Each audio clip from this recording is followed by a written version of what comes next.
시장과 미국 증시 종목에 대한 정확한 판단을 한 걸음 더 다가보는 마켓맨, 저는 신한투자증권 최진성입니다. 오늘도 시장과 그리고 이슈 그리고 종목에 대한 헤드라인까지 한번 확인을 해보도록 하겠습니다. 첫 번째로 저희가 시장과 관련해서 어떤 부분을 좀 살펴봐야 할까 헤드라인을 한번 선정을 해봤는데요. 미니 버블이 붕괴되는 것이냐, 기술주에서 대규모 자금 유출이 벌어지고 있다라는 이 내용 확인을 해보도록 하겠습니다. 앞서서 들으셨듯이 지난주에 미국 증시가 좀 부진했습니다. 특히 나스닥 지수 같은 경우에 8주 연속 상승세를 좀 뒤로하고 하락세를 기록하는 모습이 나왔는데요. 그러면서 AI발 미니 버블이 좀 붕괴되는 것 아니냐, 그 조짐이 보이는 거 아니냐라는 목소리가 조금씩 나오고 있습니다. 그리고 이를 뒷받침하는 데이터가 좀 나왔는데요. 뱅크 오브 아메리카가 지난 6월 21일까지 한 주간을 좀 집계를 한 결과 이 투자자들의 기술주에 대한 매도가 약 한 20억 달러 정도로 나오면서 10주 만에 최대 규모로 해당 섹터에서 자금이 빠져나간 것으로 나타났습니다. 이 참고로 챗GPT 열풍으로 대표되는 AI 모멘텀 덕분에 저희가 잘 알고 있는 알파벳이라든지 마이크로소프트, 엔비디아를 포함을 해서 월가에서는 최근에 매그니피센트 7 종목이라고 7개 종목을 좀 칭하고 있습니다. 근데 이들 종목들이 올해 무려 주가가 64%나 오른 바가 있었습니다. 하지만은 S&P 500 지수를 구성하는 다른 기업들을 또 합쳐본다면은 약 한 3% 정도밖에 주가 상승세가 나타나지 않았기 때문에 이런 극히 일부 종목으로 가는 그런 증시의 움직임이다. 그러면서 좀 버블이다라는 그런 목소리도 나온 바가 있었습니다. 뱅크 오브 아메리카에서 이 같은 좀 경계론을 계속해서 좀 제시를 하고 있죠. 그러면서 베이비 버블이다라고 또 표현을 하고 있었는데요. 그러면서 또 2023년에 이 같은 AI발 이 모멘텀이 지난 1999년도에 인터넷 관련주처럼 AI주도 하락세를 기록을 할 수도 있다라고 경고 메시를 재차 이번 데이터를 통해서 다시 한번 보여주고 있는 BOE의 분석이었습니다. 네, 그렇다면 이번 이슈에 대해서 어느 부분을 저희가 좀 더 살펴봐야 할까요? 물음을 한번 던져봤습니다. 본격 조정이냐 아니면 숨고르기냐, 시장 방향성에 대해서 어떤 부분을 체크를 해야 하는지 살펴보도록 하겠습니다. 일단은 지금의 시장 상황 그리고 앞으로를 다가봤을 때 개인 투자자들은 좀 더 간다라고 믿고 있는 것 같아요. 이를 뒷받침하는 또 데이터가 있는데요. 반달 리서치라는 기관에 따르면요. 최근 1주간도 일평균 개인 투자자들의 주식 매수세가 15억 달러에 달했다고 합니다. 그러면서 2월 중순 이후에 처음으로 이 같은 대규모의 매수세가 여전히 들어오고 있는 것으로 나타나는데요. 결국 이제 열기가 식지 않는다라고 저희가 해석을 해볼 수가 있겠죠. 그리고 또 개별 종목으로 보더라도 테슬라를 5일간 15억 달러 정도를 매수를 하면서 빅테크 그리고 이 성장주에 대한 관심이 식지 않았음을 보여주고 있고요. 그리고 다음 순위도 AMD나 엔비디아 순으로 좀 나오면서 여전히 AI 관련주들을 개인 투자자들 많이 담고 있는 것으로 나타났습니다. 반면에 이제 기관들의 목소리는 조금 이 경계론 쪽으로 몰리고 있는 것 같습니다. BOE의 분석을 좀 제시를 해드렸는데요. 여기에 더해서 UBS 같은 기관에서도 AI 광풍이 좀 냉각될 수 있다라고 경고를 재차 내비치고 있는 그런 상황이고요. 그리고 이제 지난주 말미에도 바클레이즈 같은 경우에도 IT 전반의 밸류에이션은 다소 과도해 보인다라고 얘기를 했습니다. 즉 AI에 실제로 수혜를 받는 그런 기업들 외에 IT 섹터 전반의 주가가 많이 오르면서 밸류에이션이 확장돼 있는 그런 상태인데 이것이 조금은 부푼 것 같다라고 frothy라는 그런 표현을 쓰면서 좀 경고를 또 하기도 했습니다. 이렇게 좀 상반된 움직임이 개인과 기관 사이에 좀 벌어지고 있는데요. 그럼 저희가 어떻게 좀 판단을 해봐야 되고 앞으로를 어떻게 좀 바라봐야 될까? 한 두 가지 정도를 좀 염두를 해봐야 될 것 같습니다. 첫 번째로는 AI 관련주 중에서도 옥석가리기가 이제 본격화될 것이다라는 점을 염두를 해봐야 될 것 같은데요. 왜냐면은 BOE에서 시장 전반에 대해서 굉장히 좀 경계론을 제시를 하고 있다라고 말씀을 드렸습니다. 그런데 AI 또 수혜를 이유로 해가지고 에퀴닉스라든지 아니면 깃랩이라든지 이렇게 데이터 센터 관련주에 대해서는 최근에도 투자 의견은 상향 조정을 했거든요. 그러면서 갈 종목은 간다. 그러니까 찐 수혜주는 더 갈 수 있다라고 이런 경계론을 내비치고 있는 기관마저도 제시를 하고 있는 상황입니다. 이런 부분들, 옥석가리기가 진행될 부분을 저희가 미리 좀 염두를 해봐야 될 것 같고요. 두 번째로는 결국은 매크로가 좀 개선이 돼야지 이런 증시 전반의 밸류 확장에 대한 우려 이런 것들이 좀 거칠 수가 있을 것 같습니다. 예를 들어서 지금 미국의 2년물 국채금리가 10년물 대비해서 높아진지, 그러니까 이런 국채금리 역전 현상이 나타나는지 근 1년간에 좀 지속이 되고 있습니다. 이런 부분들이 여전한 경기 침체에 대한 좀 우려를 좀 반영을 하고 있는 그런 시장의 움직임인데요. 그렇기 때문에 확실히 이 같은 미국에 대한 경기 침체 우려가 거치든 아니면은 중국의 경기 회복이 생각보다 좀 느리죠. 리오프닝 효과도 좀 느리게 나타나고 있는데 이런 부분들이 글로벌 경제에 좀 훈풍을 가져오든 이렇게 매크로 측면에서의 불확실성이 좀 거친다라고 한다면은 증시 전반에 좀 부담도 거칠 수가 있을 것이다. 그렇기 때문에 또 매크로 지표도 잘 살펴지기를 조언을 해드리도록 하겠습니다. 네, 다음 이슈와 관련한 헤드라인 한번 살펴보도록 하겠습니다. 러시아에서의 반란이 미국 증시에서의 매도를 촉발할 수 있다. 이 부분 살펴보도록 하겠습니다.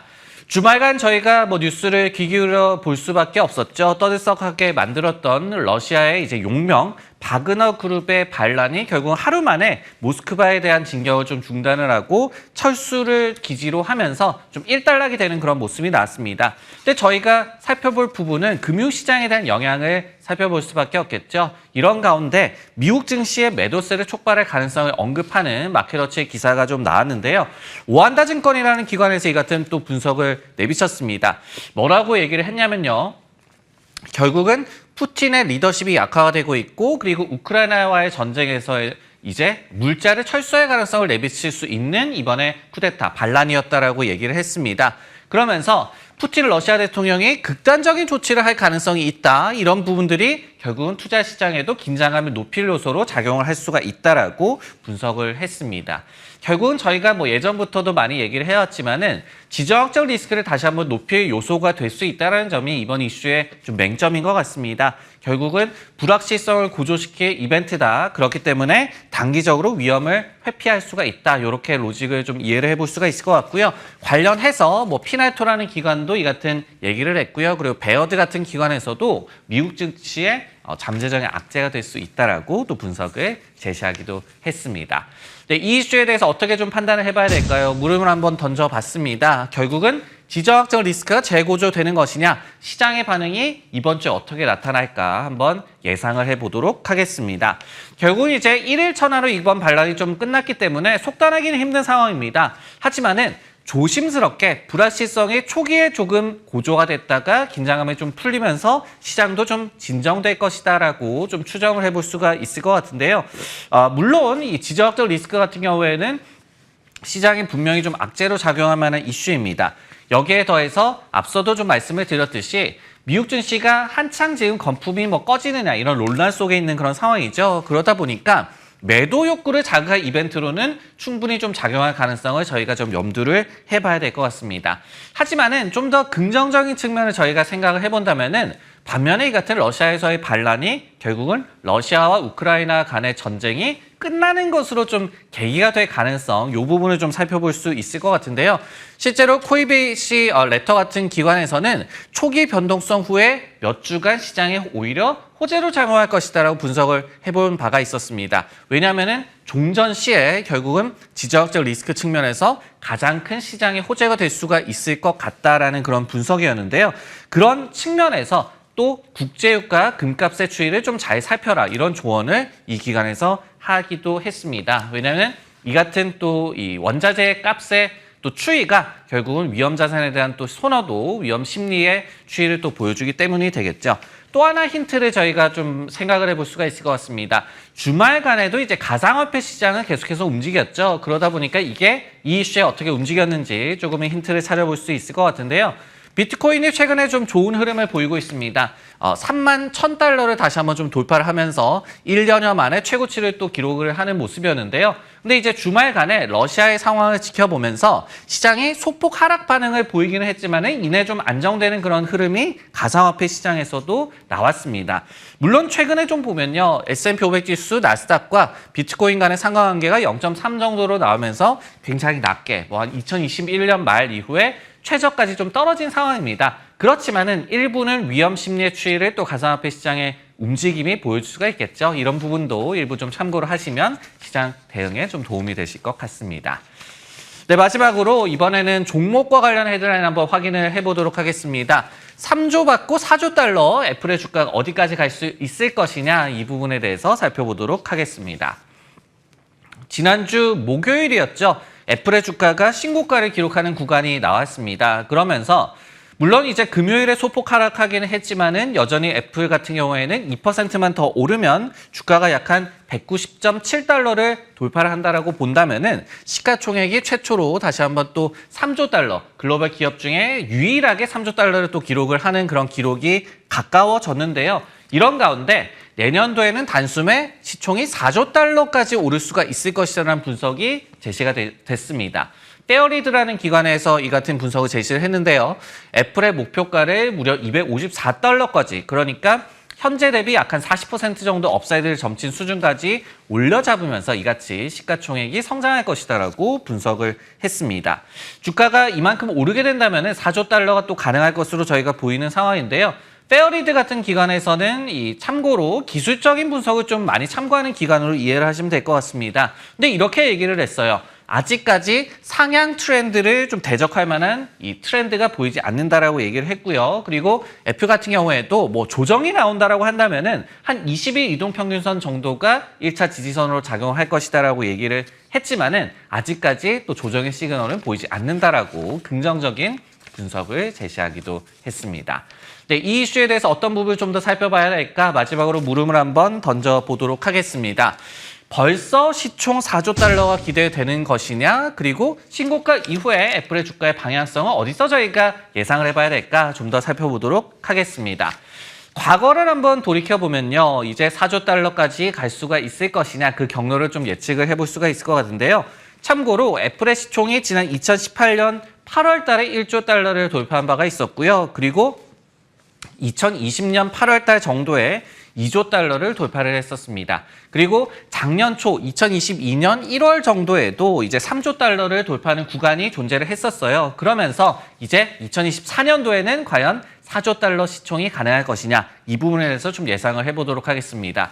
회계연도 기준으로 봤을 때 과거를 좀 돌이켜본다면요. 지난 2017년에서 2022년도에 애플의 연평균 매출 성장률이 약간 11.5% 정도로 나오면서 이 같은 이 마일스톤을 좀 야기를 하기도 했습니다.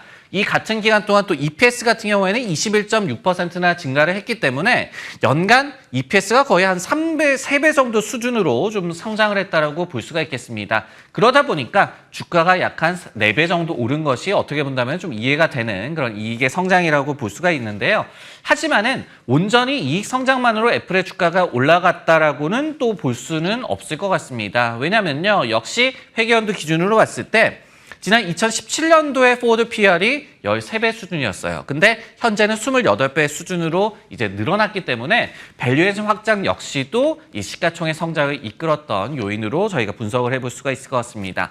정리를 하자면은 애플의 시총이 1조에서 3조 달러까지 간 그런 비결은 결국은 하드웨어 판매 호조에 따른 외형 성장이 있었던 것도 있었지만요. 여기에 더해서 뭐 혁신에 대한 기대감이라든지 아니면은 팬데믹을 거치면서 어떤 안전주로서 각광을 받았던 부분이라든지 그리고 또 미래 산업에 대한 기대감이 있었기 때문에 밸류에이션 역시도 좀 확장이 되었다. 이렇게 좀 정리를 해볼 수가 있을 것 같습니다.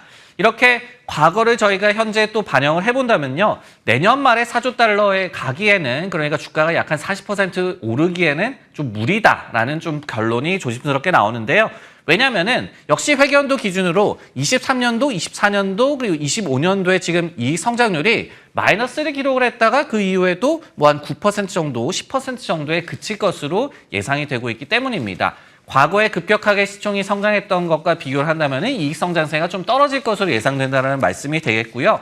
여기에 더해서 이미 좀 높아진 밸류에이션도 좀 부담이 될 수가 있다. 그렇기 때문에 내년 말에 4조 달러 가는 것이 쉽지는 않을 것이다라고 정리를 해드릴 수가 있을 것 같습니다. 단 애플이기 때문에 또 히든카드가 있다라고도 말씀을 드리겠는데요.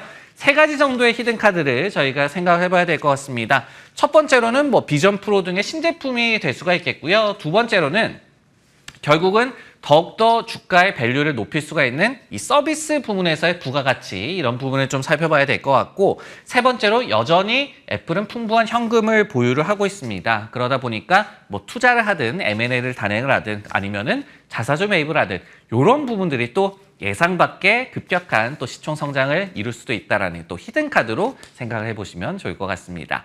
네, 마켓맨 오늘 준비한 내용은 여기까지고요. 저는 다음 시간에 다시 돌아오도록 하겠습니다.